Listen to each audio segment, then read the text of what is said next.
It used to be you have a baby, develop the secure attachment, and that's it. Our job is not to fix, it's to be there. She has a podcast called Raising Good Humans. Psychologist, Aliza Pressman. Not only can you not be perfect, but it's actually worse for your kids. I feel like discipline is so controversial. I think of it as all feelings are welcome, all behaviors are not. Should everyone be a parent? Whoa. We're thrilled to announce that we've reached 3 million subscribers. We're incredibly grateful for each and every one of you. If you enjoyed this episode, don't forget to hit that subscribe button so you never miss out on any of our new releases. We're dedicated to bringing you the content you love. Our team carefully analyzes what resonates most with you to bring on board the best experts and storytellers to help you improve your life. Some of your favorite topics are sleep science, weight loss, physical fitness, navigating breakups, habit building, and understanding toxic relationships. Upcoming episodes include one of the biggest names in health and science, world-renowned relationship therapist, and your favorite manifestation expert is back to drop new findings. Hit subscribe to not miss any of these episodes. If you think of someone who would love this episode, send it to them to make their day. The #1 health and wellness podcast. Jay Shetty. Jay Shetty. The one, the only Jay Shetty. Hey everyone, welcome back to On Purpose. I know that you come back here every week to become happier, healthier, and more healed. And it's my commitment to go and find experts, thought leaders, and thinkers that can help you on your journey to make better decisions, to change habits, and to transform your mindset. Now, I don't think there's potentially a more important topic than the one we're discussing today, because I think raising good humans, raising the future generation, and learning how to improve ourselves in the process is probably one of the most life-changing journeys that any of us ever go on. And today's guest is someone who has so many great insights, so many great takeaways, so many wonderful methods that we can all apply in our daily lives to become better at being a good human and raising good humans in the process. I'm speaking about Dr. Aliza Pressman. She's a developmental psychologist with nearly 2 decades of experience working with families and the healthcare providers who care for them. Aliza is also the host of the podcast Raising Good Humans. If you're not listening already, go ahead and subscribe. And today we're talking about her new book that's out called The 5 Principles of Parenting, Your Essential Guide to Raising Good Humans. Please welcome to On Purpose, Aliza Pressman. Aliza, it's great to have you here. I'm so thrilled to be here. Oh, thank you for being here. Honestly, I'm really excited to dive in, as I've been talking about. And I wanted to get straight into this because I have so many questions I want to ask you. And I want to start off with what I believe is the most important one. And I feel in our society is often missed, forgotten, avoided, not even a thought. And the question is, should everyone be a parent? Whoa. I don't think we can presume to say what anybody should or shouldn't be other than whatever your definition of good human is. And so if that entails bringing kids into this world, if that's your calling, I think you must do it in whatever way that works out. But not everybody wants that, and it's an assumption that we probably shouldn't be making. Absolutely. For those who want children or have always thought they've wanted children, what would you encourage people to think about before diving in? Because I often feel that, like so many things in society, whether it's the degree we end up studying or the job we get out of college or getting married or having children, it almost feels like we're on a conveyor belt. And we don't really stop to pause and reflect, which I know is one of your key principles. We don't often stop and think, should we? Are we ready? What are the qualifications? What's useful? And we just dive in. Yeah. And it's interesting that, and I've heard many people talk about this. I think I spoke to Kristen Bell and Dax about this at one point, and they were talking about how you just get to come back from a hospital with a baby. I know, and it's crazy. There's no exam, there's no test, and you spend all these years studying for a degree, or you spend a couple of years practicing how to drive, or whatever it may be. But all of a sudden, you have a baby without a license and nothing else. Yeah. And so, what are some of the things you'd encourage people to think about, even before becoming a parent, that you think would help them in the process of being a parent? I mean, ideally, we all are thinking about this before we become parents, because it just, that reflection of like, how did I get here? How do we come to be who we are? Which I think is the sort of crux of what developmental science is how do we get to be who we are? And what then happened in that process that I want to bring to parenting? And what do I want to let go of? And if you take the time to reflect, then you can be intentional about your parenting. So the idea that we can do this before we have kids, if you are in a position to talk to your partner about that and really think through that, talk to yourself about that, you can have a mission statement for how you want to be as a parent. It's not like what your kid's going to be like, because you have no idea what your kid's going to be like. That's a fantasy that you can decide, but we can't. They are, whatever seed is planted and that flower blooms. But we have so much capacity to be intentional. And so that reflection before you're even trying to have kids is so beneficial. And it's actually linked with secure attachment relationships. Oh, wow. Talk to me about that connection. I didn't realize that. Yeah. So one of the things in the research on human development is that having a secure attachment relationship with your child, or with, as the child has with one caregiver, and that is, a whole other, or probably part of this conversation, it's so deeply protective. It buffers the impact of trauma. It's so important. And not everybody grew up with that. So about 65% of us came from secure attachment relationships. If we didn't, and we reflect back and we think through what was going on, how we came to be who we are, how we learned how to be loved, how we experienced love, how we gave love, we then have a much higher chance of turning what could have been just an autopilot to a different kind of relationship into this secure attachment.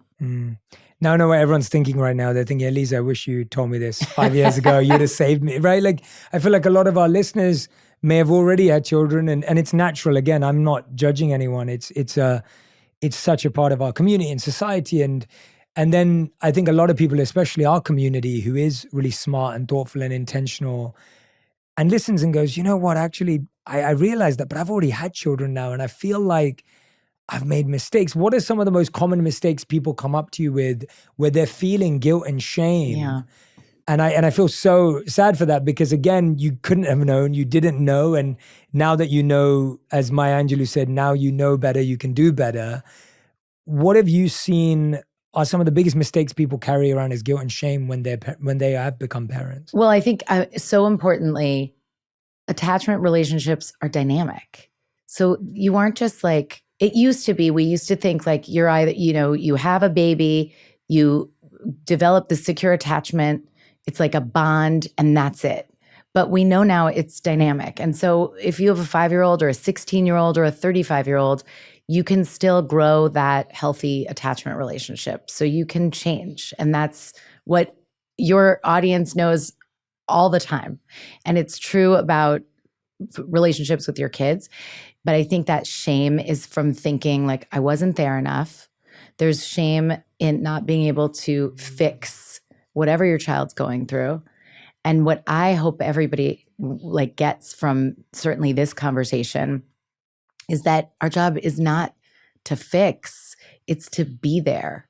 And that's what secure attachment is. Even in your adult relationships, it's like, who can sit with me through all of these experiences, through these feelings? Because we're not like, the idea of being happy isn't really about always being happy. It's about knowing you can come back from whatever it is that you're going through and you will be happy again.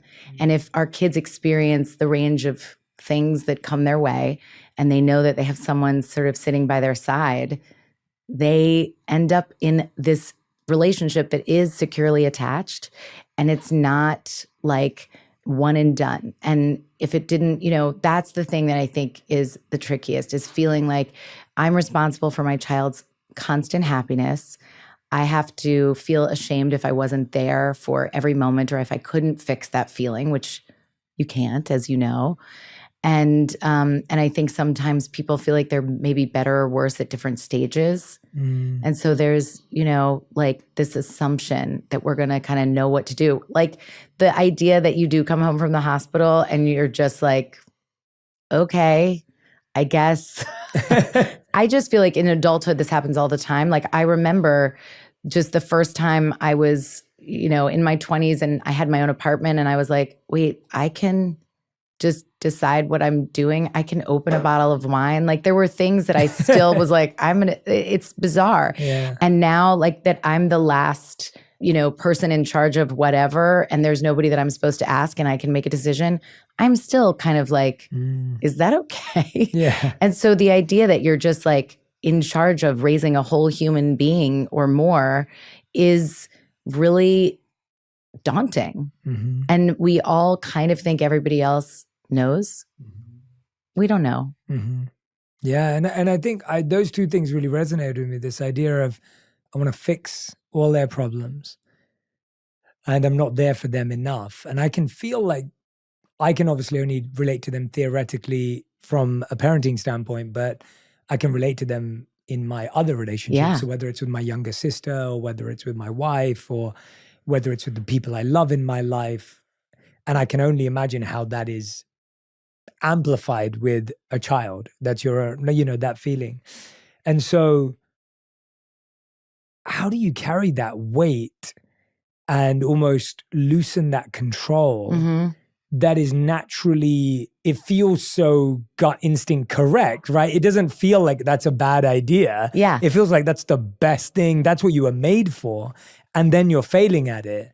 And so how do you do what you just said? How do you carry that weight at the same time as recognize that you need to put it down? I mean, I think that that's where the idea of repair and what we know about repair comes in, is that in the same way that we build muscles, like you need tiny little ruptures in the muscles to grow stronger muscles. We have to have tiny moments of disrepair, of not being exactly the right parent, of not being able to fix the feeling, of the feeling being really, really hard, of the experience being a fail, in order to grow stronger relationships. And so I think taking the weight off is much more easy, or comes by more easily, when you remind yourself, like, I'm actually building this muscle for my child and for me.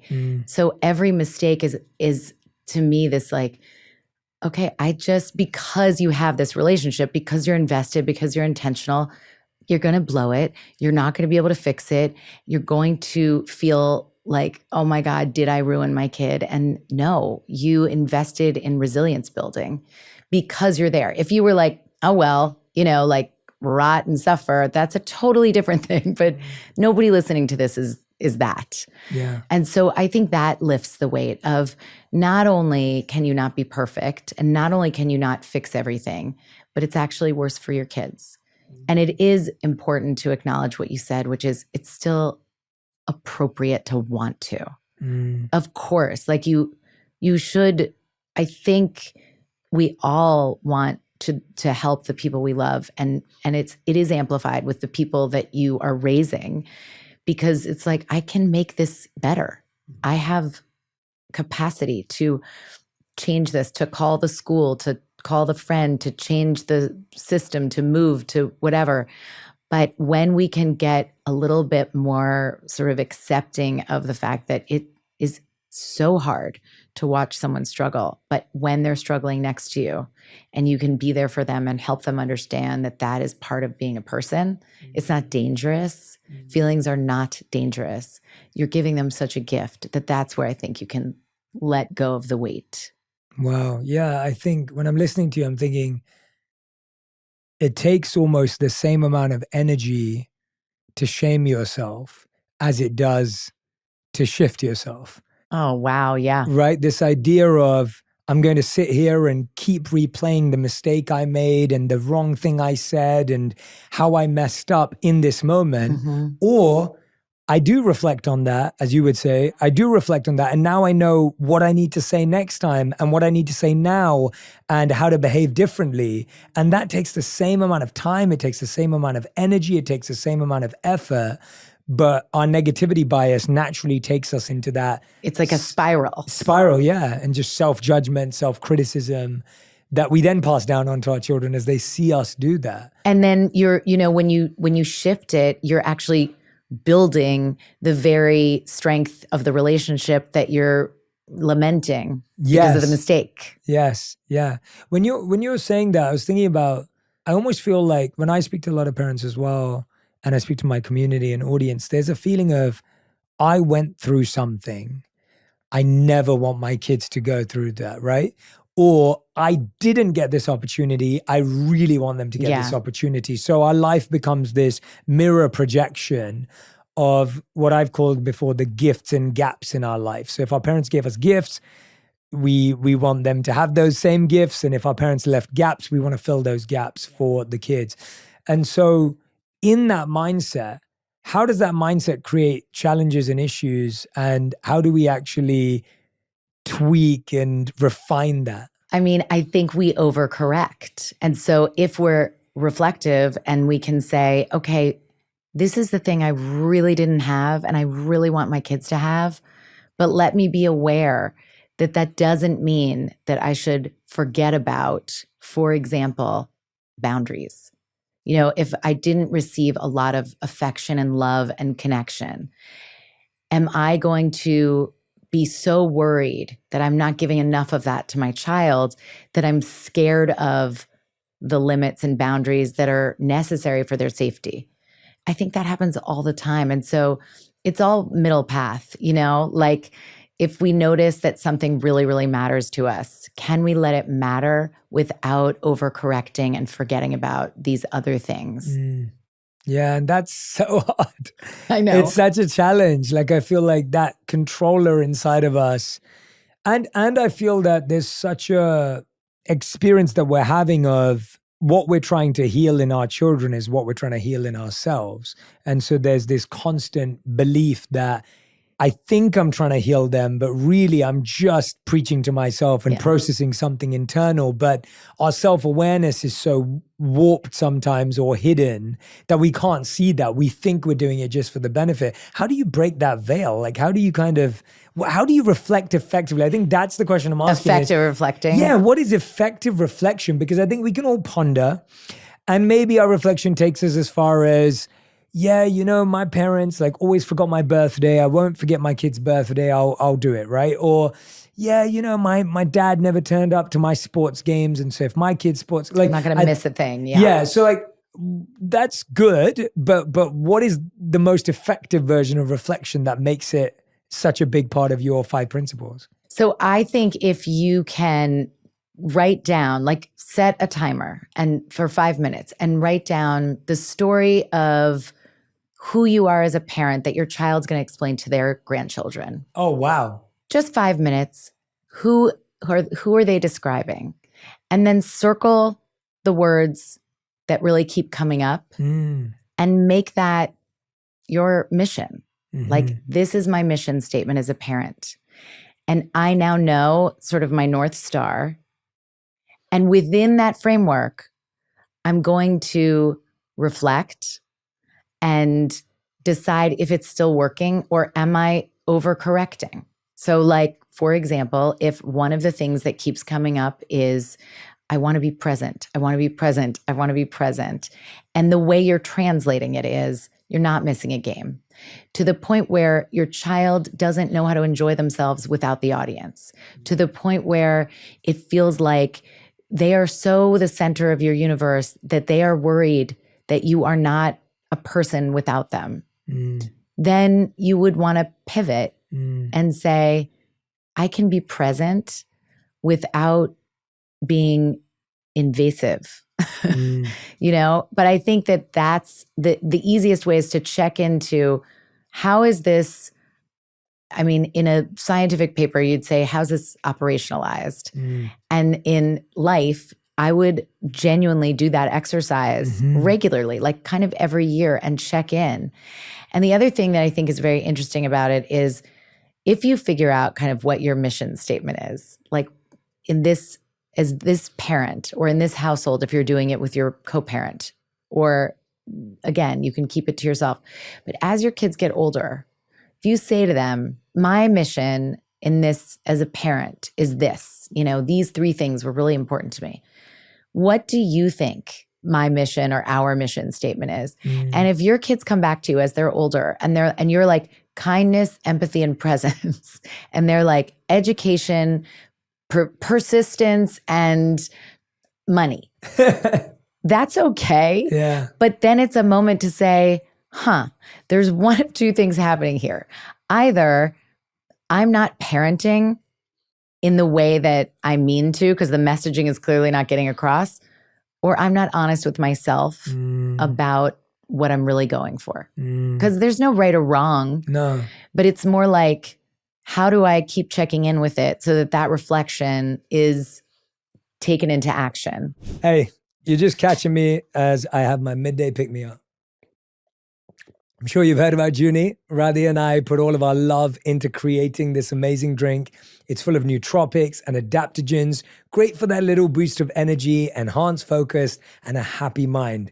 And guess what? It's only 5 calories and absolutely no sugar. I hope you're going to try it out. It's available right now at Target. If you're a Target shopper, head there right now.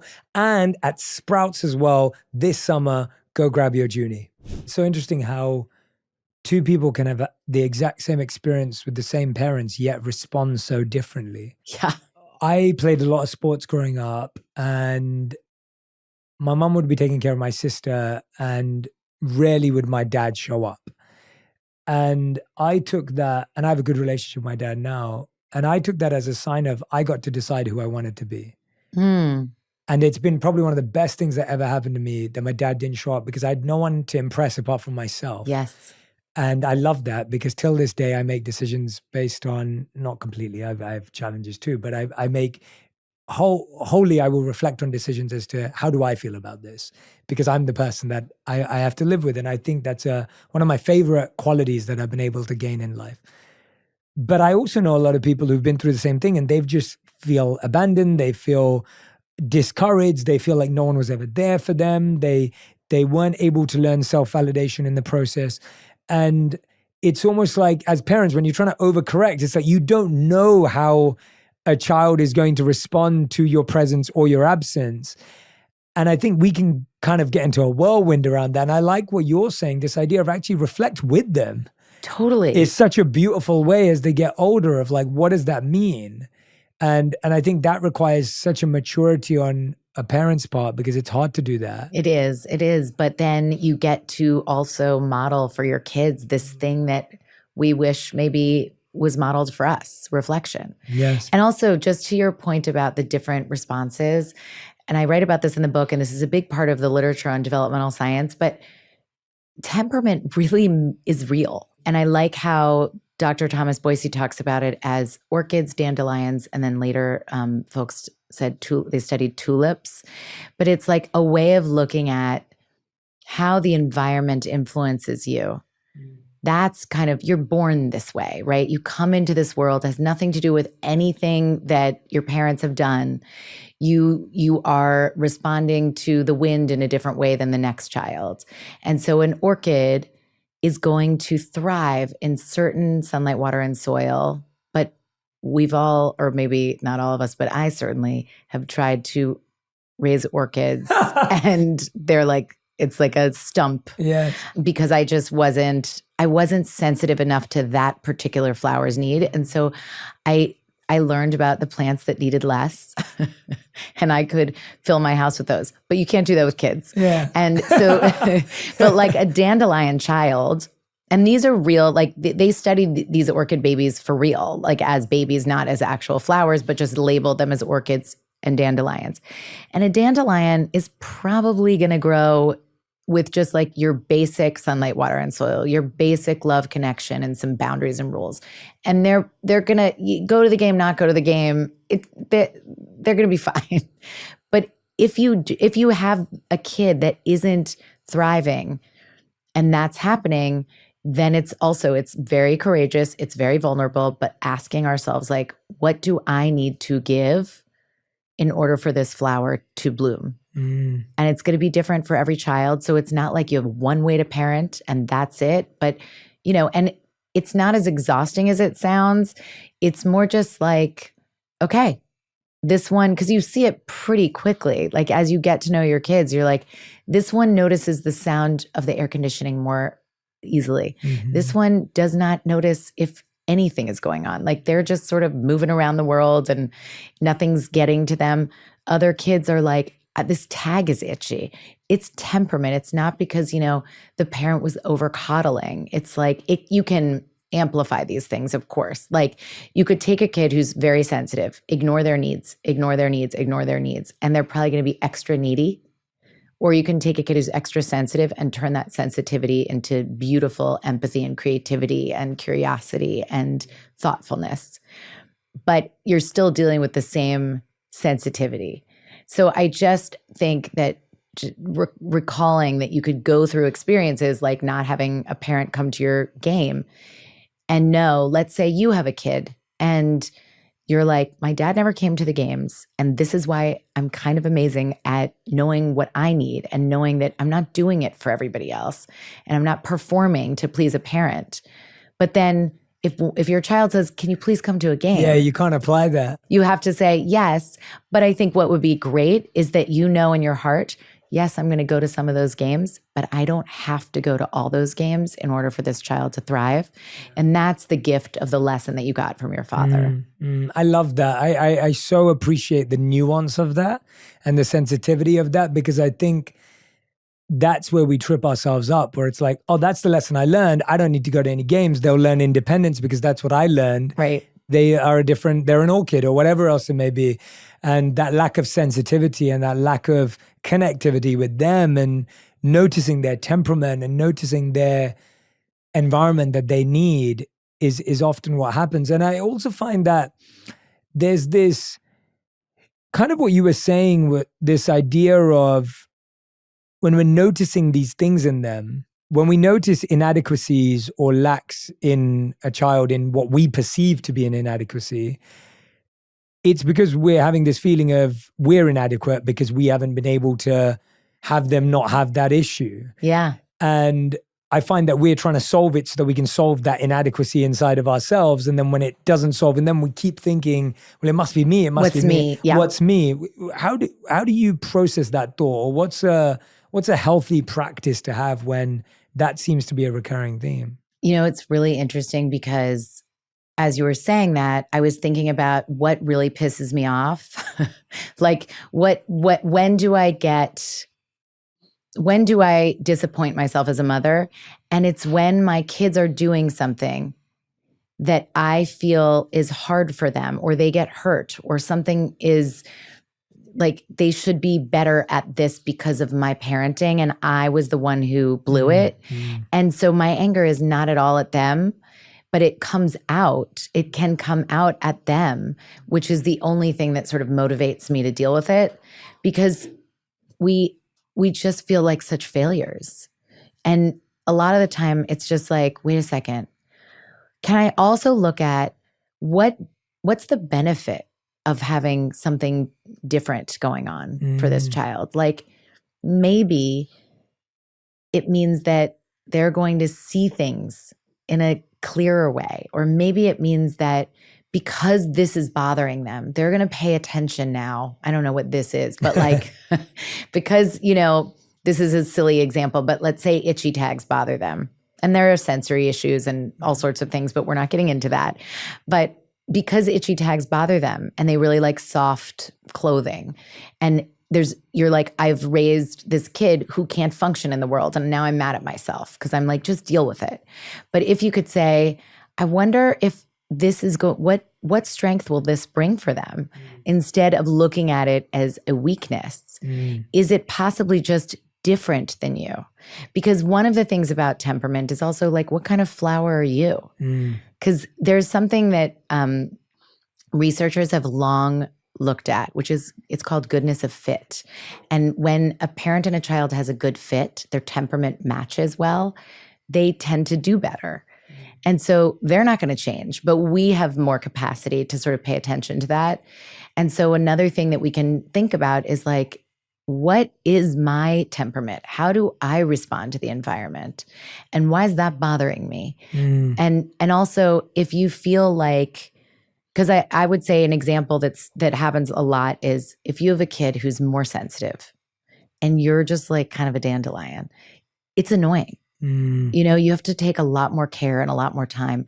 But you could have one parent who's like, I'm so sensitive, they're so sensitive, I'm going to be so attuned that maybe it's too much. Maybe they won't learn, you know? So it's again, back to paying attention, then coming to the middle of it and saying, okay, one of us, let's say you have two parents, and you can say one of us is able to notice those sensitive moments. We're able to sort of be attuned. So I'm going to pay less attention to that skill that I have so naturally, and I'm going to focus on not panicking when my kid is uncomfortable.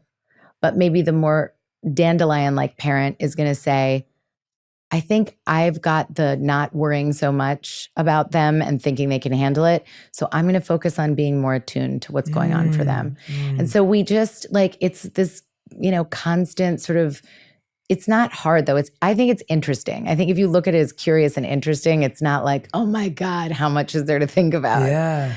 But it's just like in their small moments, you know, we're just kind of paying attention. And when you have that capacity to give attention to things, it's not that hard.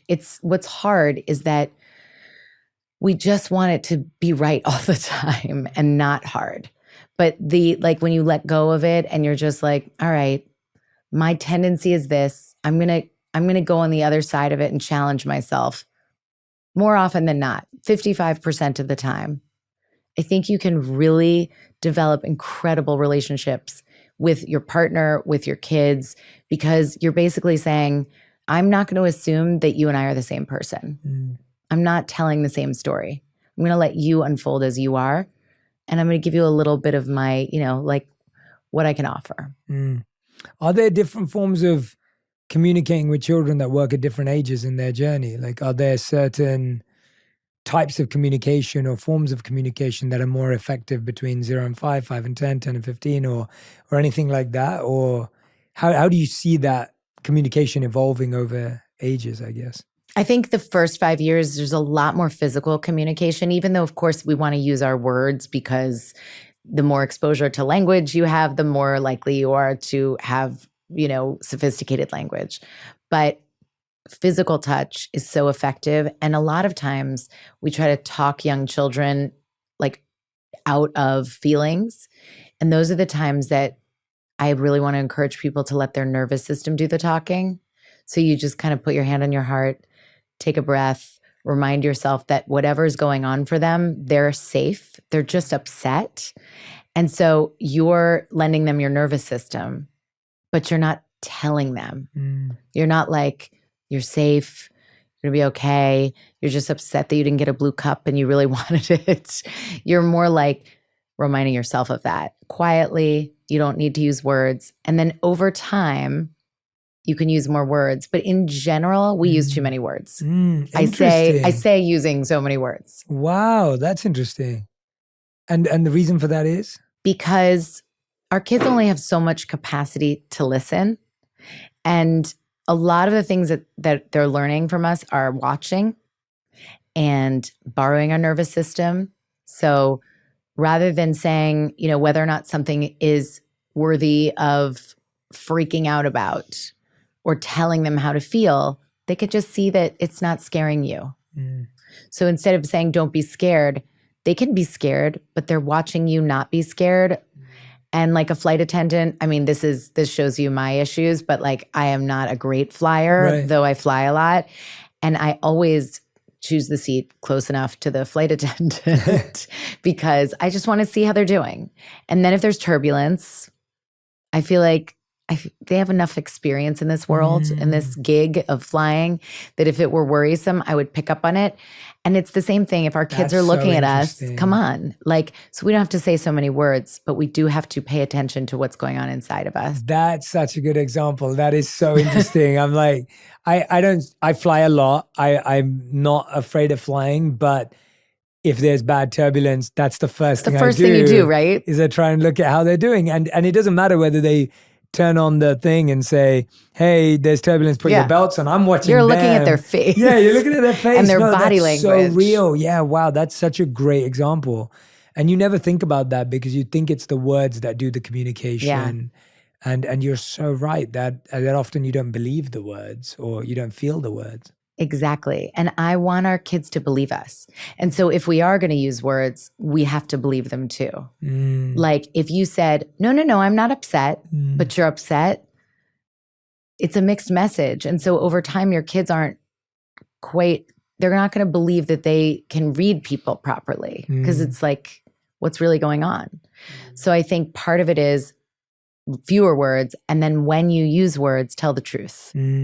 I mean, within developmental reason. Yes. I asked a couple of people around what questions they'd be interested in asking. And I think the two big things that came up, which I'm sure you hear a lot of, were discipline and encouragement, like the two opposite things. So it's like, this seems like two common parents' activities are disciplining and trying to encourage or nurture. And so I want to talk about each of those. Let's start with disciplining. Okay. What is the right approach to discipline in a way, as you talk about, creates resilience? Yeah.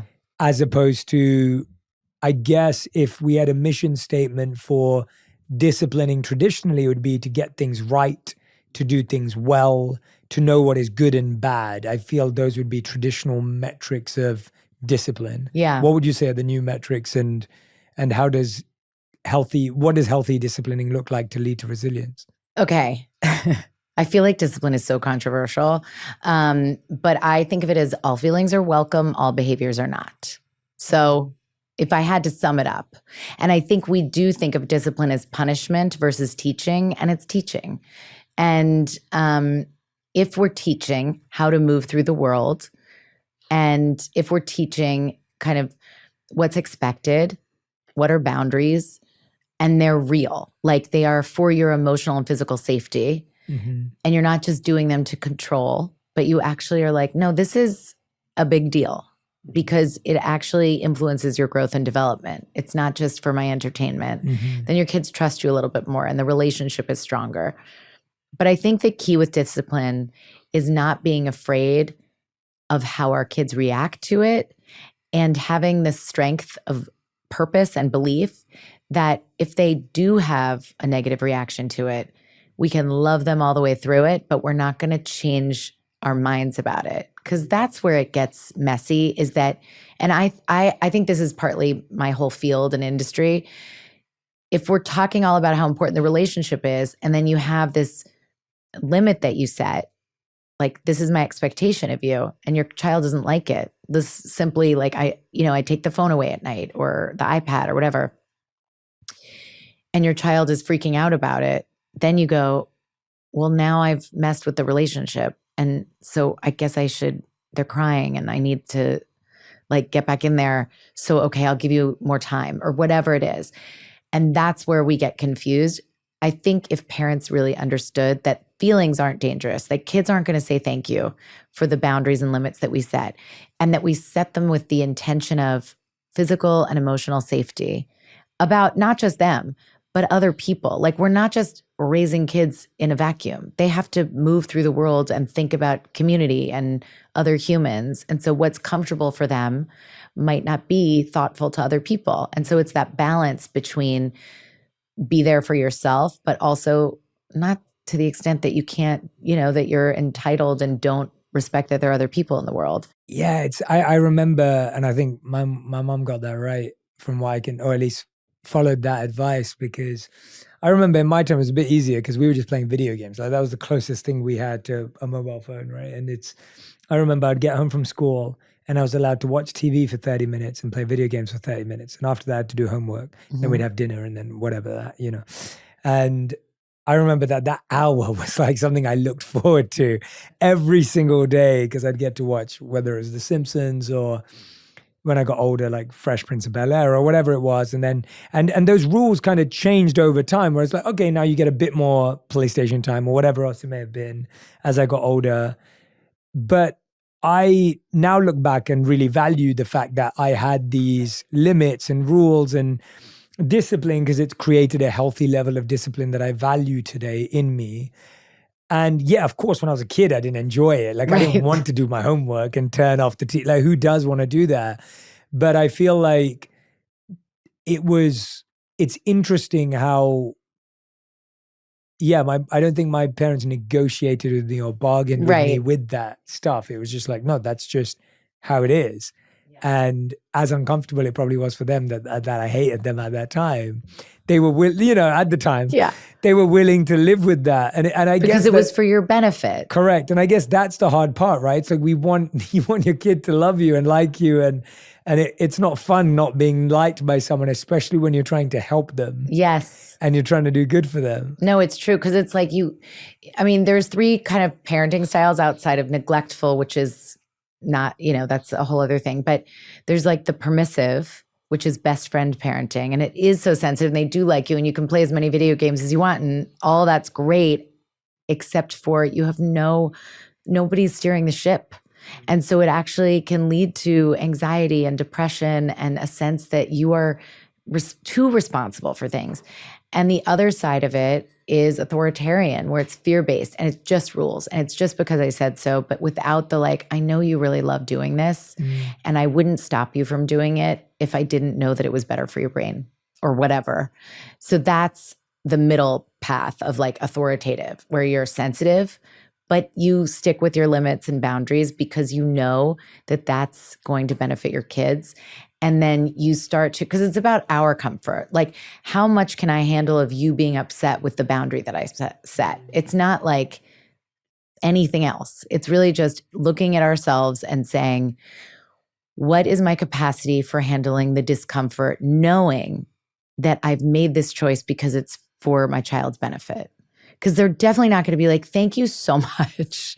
And so when people say this strategy isn't working, I'm like, that's not the goal. The goal isn't for your kids to say, oh, thanks for explaining. Yeah. Now I'm just going to listen. Right. That's so interesting, isn't it? It's like as humans and as adults, we believe that getting something right means knowing the right thing to say and getting the right response, which is a response we want or agree with. And the truth is, half the time when you're doing the right thing, you rarely get a response in that moment that is aligned with what you want. I always say for me, I feel like, up until 11, I was a pretty good kid and obedient. And then 11 to 21, I was totally the opposite. And my parents were wrong about everything, or maybe 14 to 21. And then when you kind of 25, you're like, yeah, you know what? My parents were good. My parents were right about so many things. And I'm so grateful to them and all the rest of it. That kind of overarching feeling comes out, which, as a 15-year-old, you didn't have. And it's almost like we want them to display this, if my parents wanted me to display gratitude at 15, it was never going to happen. Right. No, that's a great example, actually. Yeah, right? But we all believe that we're the exception, that our kids will do that. Yeah. And yet we were also the ungrateful kid, right? It's almost, I find it, because I'm not a parent, I find it better to reflect on what I was like as a kid. Yeah. I know my parents had good intentions. I know they tried their best. I still chose to do things they would never agree with. And I still chose to behave in ways. And it wasn't because they did anything wrong. It was just because I was a kid. You were being a developing human. Your description of yourself mapping with brain development, and it tracks, right? 11 to 14, maybe you were just beginning to experiment with pushing them away and pushback and rebellion. And then, that's puberty happens, hormones change. Then there's, 14 till you were in your 20s. Your prefrontal cortex doesn't fully develop till 18 to 28, and in boys it's later. So it's usually not the 18. And so you are more, they say all gas, no brakes. And so all of the things you're talking about are mapping with where your brain was at the time. And as an adolescent, you're about to leave the nest. And so you're supposed to start to learn how to reject. And so it's this like push pull. Ideally, there's still moments of connection. And, maybe they didn't, it's possible, I don't know, but it's possible that they felt rejected by your rebellion. And then your pushing away then worked. And so they didn't come toward you and say like, despite all of this, like, we love you very much, or maybe they did. But those are times of tension, and you're supposed to, by the time you're ready to go out into the world, you have to feel like you should and can. And if it was just like cozy and delicious at all times at home, and there was none of that tension, you wouldn't be motivated to grow up and go on. So it all makes sense. That is I've never heard it put that way, and I've never thought of it that way. That is such a fascinating point, that in order to leave the pack, you have to have a sense of rejection, autonomy, and independence just in the idea of development. Yeah. Like there has to be that feeling of, I can do it on my own and I will figure it out. And my parents, I think, honestly, were able individually with me to be like I always feel that my mom was able to be that person who I always feel, even till this day, is always there for me, but never smothering or controlling in that way. And so it's been like, I know that if no matter what was to happen, I could always, like my mom would catch me. Yeah, as in I know that, but that's what's given me the confidence to not have to rely on it. Yeah, because it's there, and I know that deeply. It's just there. Yeah, it's just there. And with my dad, he was a lot more aloof, but like I said, that worked good for me because it helped me chart my own path and build that, which is interesting. I wanted to dive in a couple of things that stood out to me from the book that I've dog-eared here, because I've got so many little parts that I loved that I wanted to talk about. One of the things I was thinking about was you talk about here the idea of having a parent who's helping us through hard times. And I was thinking, I think one of the hardest thing about a young person going through a hard time is they don't have the vocabulary to talk about it. I mean, even adults, but kids especially. And even adults. Yeah, even adults. Like, it's hard even to ask your partner when they're going through a tough time, let alone a child. And I think with our children, we try harder often than we try with our partners. But with your child, you're like, tell me what's going on. Like, I want to know. I'm here to help you. And they're like, I don't know. Like, go away. Like, I don't know what I'm going through, right? Walk us through that path and that process, because again, we feel so rejected and so distant, and it almost feels like we're failing. But the real issue here is we can't get them to open up, and therefore we can't help. Yeah. I mean, it's so hard because if you push, and for some kids are like disclosers. Like there are people, I was like, let me tell you everything, Mom, to the point where she was probably like, I really don't need to know this much. But then there are the more closed up kids. And also it just depends on your vocabulary that you've grown up with, which is, I think that going back to like, even when you have limits and rules, you want your kids to know, as you're describing your mom, that they have you. So if you do mess up, you can still go to them instead of being terrified. And so that's this weird thing where it's like, here are my expectations. Also, I want to name the fact that you're going to blow it sometimes. And I want to be the person you come to. Yeah. And that's something to say, not when they're struggling. And I think part of the reason why it's hard to get kids to open up is because we try to get in there when they're in the center of the struggle. Yes. Instead of like building the vocabulary and connection outside of it. So you have the conversations and you give the language when nobody's in the heat of the moment. So that when the heat of the moment comes, they already know that they can come to you. And you can just say to them, I can tell something's going on. I'm here whenever or if ever. And then just leave space. A lot of times doing something with a kid who's not opening up, like going for a drive even, so that you're not looking at each other. And, I can't think of any sport right now because I'm not super sporty, but, like playing, I'm like, what is it called when one does a game with someone? Pickleball. No, thank you. Tennis, yeah. So you go play pickleball. Yeah. You're playing pickleball, it's going to come up. But you want to just like put little tiny moments where you say, I'm askable, I'm tellable, and I'm not going to say anything. And one of the things that helps is that when your kids do tell you something, you say, thank you for telling me before you have any other reaction. And that may be your only reaction. And then you give them a little space. And then you say, is there anything I can do? And it's not, you can fix it. Is there anything I can do to be supportive of you right now? And the other thing is like, this is developmental too. But when you think about teenagers versus young kids, with younger kids, you want to be, and this is going to sound ridiculous if you don't think about animals this way, but I do. So tell me if it resonates. But you kind of want to be a dog. You're wagging your tail when you're excited to see them. You're always there and you're like really enthusiastic. And they need that. But then as they get older, imagine your 11 to 25-year-old self, you need to be a cat. So you're like you're there, you're always around. You're touching their feet. Like you're not overly on top of them.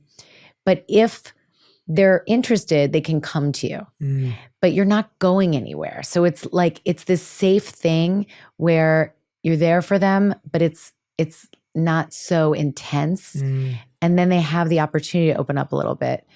And when they do, you don't pounce like a dog. You stay a cat who's like welcoming the information, but not, saying, oh my God. Yeah. And then, because you don't want your kids to think you can't handle my truth. Yeah. So you're not the person to tell. Yeah. And I feel that's the hardest time to be the cat because you're scared about them getting involved in the worst stuff, things. Like whether it's drugs or, addiction to social media or getting involved in the wrong circles. Like that's the age at which it's going to happen. Yeah, it's terrifying. And so, it's terrifying. So and they're getting a driver's license. They can drink now, as they get older, it's almost like those are the times where you want to be more hands-on.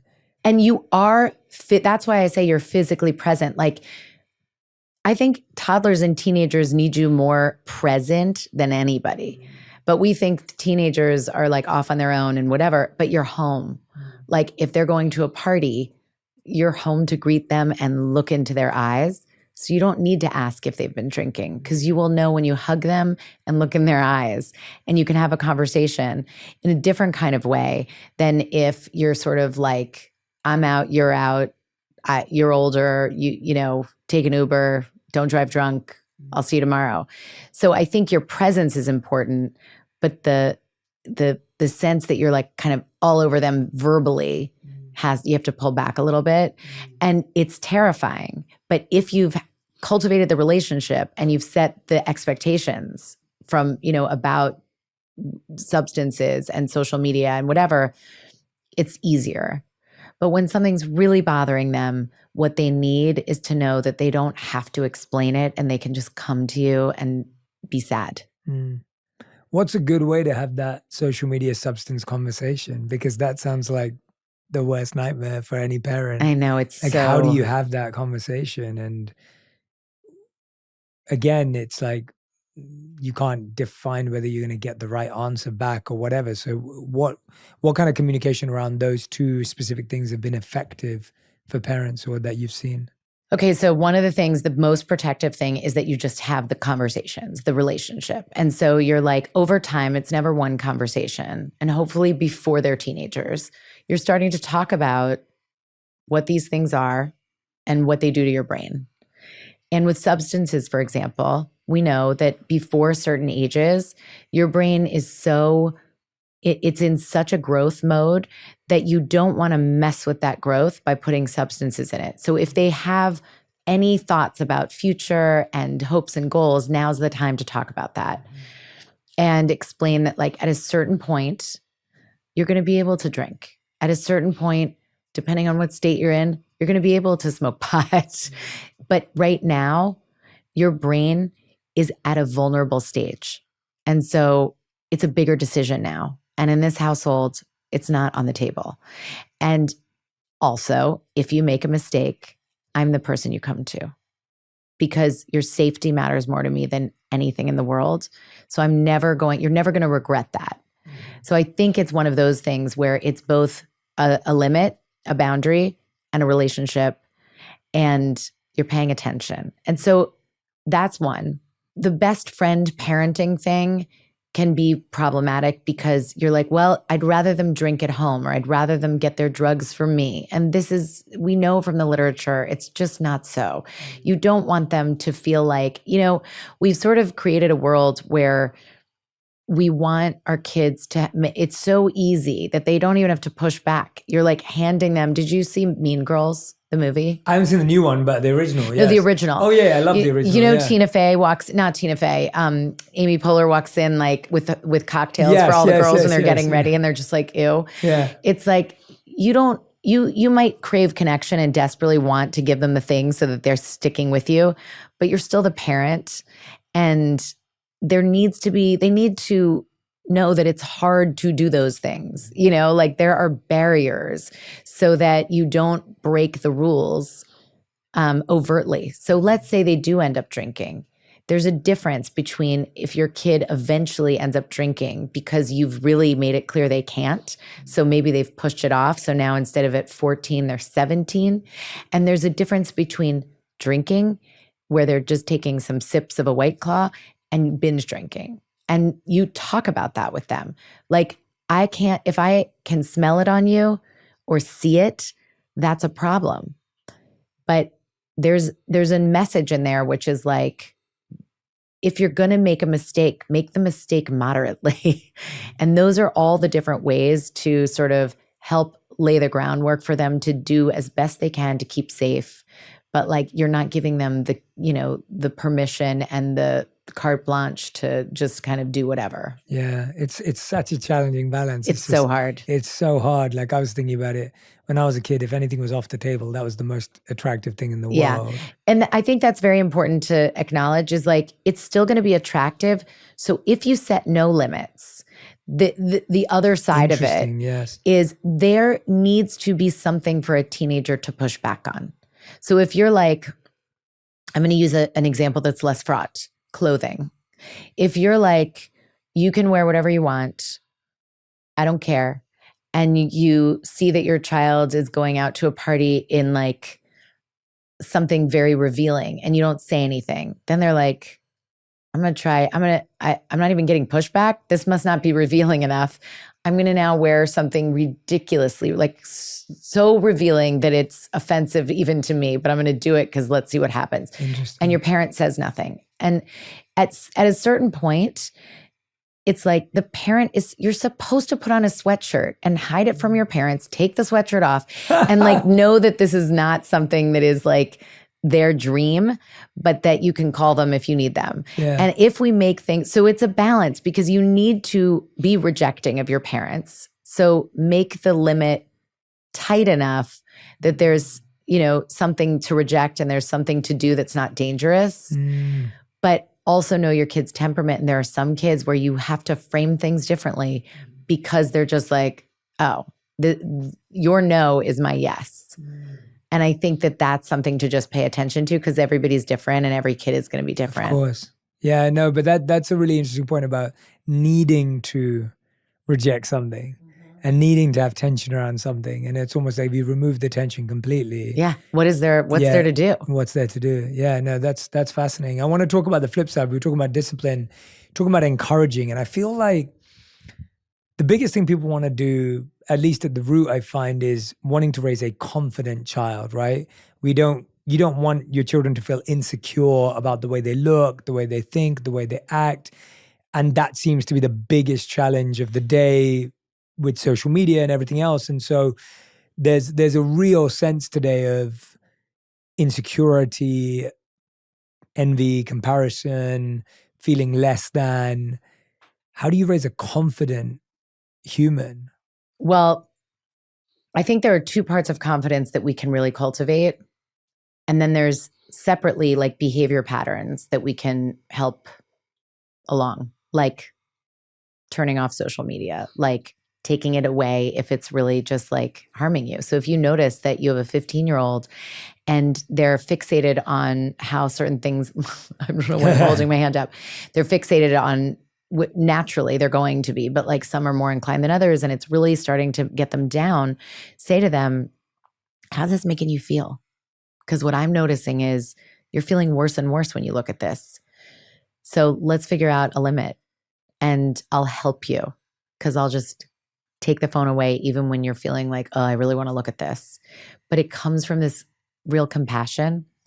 And then the two things for confidence that we can do. The first is remember that competence builds confidence, not praise. Like telling your kid they're amazing is not going to make them feel like they're amazing. It's the competence, like helping them develop the skills. Yes. And those skills don't have to be that you're like a star violinist or tennis player. It can be that you know how to cook or put the dishes away, just a functioning individual. And so we tend to do everything for our kids, even if they're capable of doing it, but then praise them as if that's building the confidence. And so I think that's one thing. And the other thing is helping them understand how they feel and how they are reading the room. Because then you start to go like, okay, I can trust myself. And that is part of confidence as well. Oh, that competence and praise piece, that's huge. I love the way you said that because I've often thought about that with so many of my friends because I was quite a shy and I would say somewhat, I was insecure about my weight growing up and to some degree the color of my skin too, like experiencing racism growing up and things like that. And so when I went to high school, my secondary school, as we call it in England, my parents forced me to go to public speaking and drama school. And that was somewhat of my worst nightmare in parts. But it was really amazing because it built a competency that then became really interesting and useful as I grew into my teens. And all of a sudden I felt like I had a skill that I could use and implement. And it was really helpful in so many ways. And of course has gone on to change my life. But I look at that and I often tell some of my friends who are parents and I'll be like, I promise you just work on a skill because that changed my life. Yeah. And they can't imagine a world in which I was shy or that I was insecure because they're like, oh, Jay, you must have, and I'm like, no, I promise you, like it was developing skills that gave me confidence in myself. And you're right, they start really small of, you have a skill like, I know my wife has this skill of, she's really good at like techie stuff around the house, which I'm horrific at. And she like can fix the TV and fix this and that. And like she can do that because her and her dad used to do that. And she has a competence around it. And that as a kid was something she knew she was good at. And I think it's so interesting how we often think that even bonding time with our children has to be social. And of course that's awesome. And I wonder, actually I want to ask you about that. Like because it's interesting what you said. And obviously my parents outsourced the skill development because my dad would hate teaching me math because that was not a good, my dad's really good at math and I'm not so good.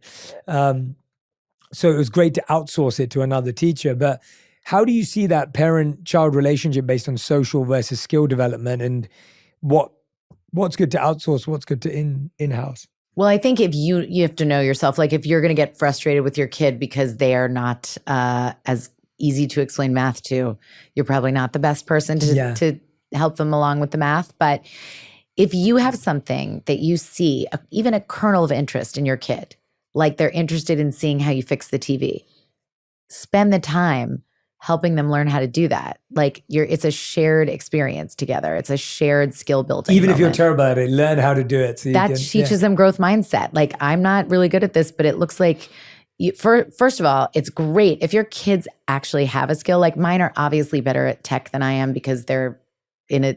This is their native tongue.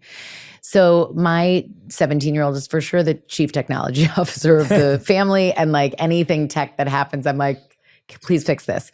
But it's interesting for her. And if that's interesting for her, what I could do, I don't, but what I could do is say, teach me how to get better at this. Tell me what you know. And one other way to get really confident is to teach. Like teach what you know. That's why it's great when older kids in school teach the younger kids. It's so awesome. So that is the other side of skill building is like allowing them to then, show you what they've learned and really pay attention to it. And, checking in with what they're interested in. The way attention works is you have to care. You have to be interested. So if you're trying to get your kid interested in something and skilled at violin and they just are not interested, it's the thing that you're looking for is for them to know whether it's bead making or tennis or violin, it doesn't matter. It's the act of working on something and getting better at it that builds the confidence. Yeah, and it doesn't matter what it is. It doesn't matter. So we have to let go of that investment. Yeah. I mean, certainly there are going to be some things because that's just what we're going for. Like, I didn't know how to play tennis growing up and I am so annoyed. It just bothers me so much. Socially, it bothers me as a grown woman. I'm like, I can't do the fun things my friends are doing. Yeah. So I force my kids to play tennis, not competitively, but just you need to know how to do this. Yeah. But, and so I think you get a pass for a couple of those things and you just have to acknowledge to your kids, I don't care if you're interested in, this is a me problem, not a you problem. Yeah. But in general, let their interests lead. Yeah. Yeah, no, I can relate to that so well. My parents forced me to learn piano, and it was the most, at that time, I was like, I hate this. And now I'm so sad because I think the piano is one of the most beautiful instruments. And I look back going, oh, they were right. What did I do? Why did I throw it away? And you're going to have those natural experiences. They allowed me to quit because I was so hell-bent on, no, I don't want to do this. And they saw that, and so they allowed that to happen, and now I regret it. And so, but that's okay. Yeah, because now you'll just remember. Yeah, exactly. It's interesting how I feel like it's such a. I've been reflecting on, hopefully at one point being a parent in my life a lot, and all I keep coming back to is this. A few things that keep coming to me are humility, releasing control, and the acceptance that I don't always know what's best or right. And allowing for someone else to evolve and grow just as I've had to, despite my parents' best interests. And that sounds like the most beautiful lesson and the biggest challenge at the same time, because it's the thing you'd want to control the most, yet can't. Ugh, I know. It's the thing you want to control the most because it's the most important thing. And it's if we can accept that we can only control ourselves, our parenting flourishes. Mm. And that, in one sense, is the harder answer, because we always think we can change things outside of ourselves quicker than we think we need to change. Yeah. That is the craziest thing about my job, is that so much of it is, and psychologists in whatever area of psychology they're in, because there's so many different branches, and I'm not a clinical psychologist, but even clinical psychologists who are sitting, a lot of times they're meant to be working with children, but what ends up happening is they're working with the adults. I'm only working with the adults, but I think it's because adults can work on themselves and control themselves. And we have this inclination to want to control our kids. Again, it's all with the most love and hope, but we can't. And so that's not, that's not the best use of our energy. Aliza, it's been such a joy talking to you today. Honestly, I feel like I've learned so much. I've reflected so much. And I want everyone who's listening and watching to know we have simply skimmed the surface of some of the insane and incredible topics and methods that are inside this book. If you've been listening and watching so far, make sure you go and order The 5 Principles of Parenting by Dr. Aliza Pressman, host of the Raising Good Humans podcast as well. Aliza, we end every On Purpose episode with a final 5, and these have to be answered in 1 word to 1 sentence maximum. Whew. So these are your final 5. The first question is, what is the best parenting advice you've ever heard, received, or given? All feelings are welcome, all behaviors are not. Second question, what is the worst parenting advice you've ever received or heard? You just want your kids to be happy. Question number 3, what's something you used to believe to be true around parenting, but recently you've changed your mind about? That I would be better. Wow, that's beautiful. That's beautiful. Question number 4, if you could encourage every parent to build 1 skill, that would help them become a better parent for good humans, what would that one skill be? One of the 5 that makes you the most uncomfortable of relationship, reflection, Yes. regulation, rules, and repair. Yes, love that. And 5th and final question, if you could create one law that everyone in the world had to follow, what would it be? Hunt for the good. That's beautiful. I love that. Dr. Aliza Pressman, everyone. The 5 Principles of Parenting is the book. Go and grab your copy right now. We'll put the link in the comment section. And please tag me and Aliza on Instagram, on TikTok, on Twitter. Let us know, X. Let us know what is resonating with you, what you're trying, what's working for you. I think as you saw today, Aliza is really giving us a lot of stuff to play with, a lot of stuff to interact with. There's no right or wrong way. There's no good or bad way here. It's about figuring out how sensitive you can be, how close you can get to the human in front of you, how you can learn to balance and play that middle path. And so as you are trying all of this great insight out, please do share it with us. We'd love to see it. I'd love to thank you again, Aliza, for doing this, for being present here with me today. I really enjoyed sharing this energy with you, and I really believe this is going to help a lot of people. So thank you so much. Oh my gosh, thank you so much. This has been incredible. Thank you.